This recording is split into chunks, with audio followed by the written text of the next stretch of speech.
Naglalakad ako. Nagulat lang ako sa paglalakad ko ay sabi ko maraming tao. Ano kaya to?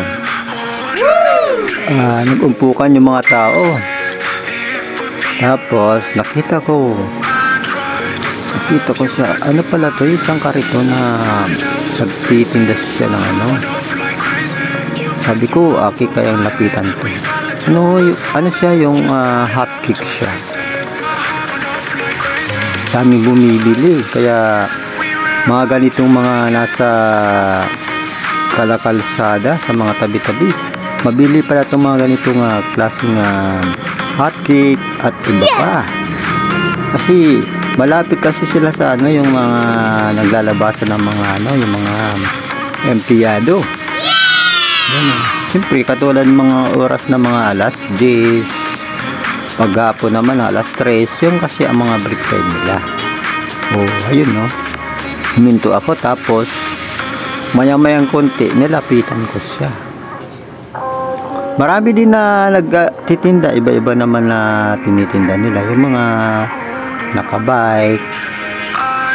Talagang ito talaga ay mabilis mga guys.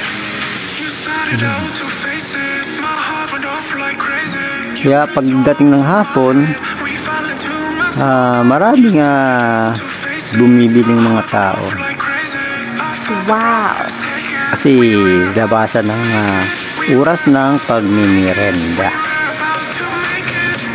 Ayun maya-maya konti aking lalapitan siya.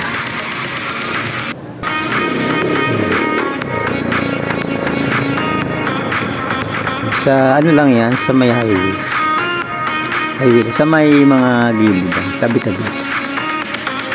Yan, nang lalapitan ko, ganito pala siya.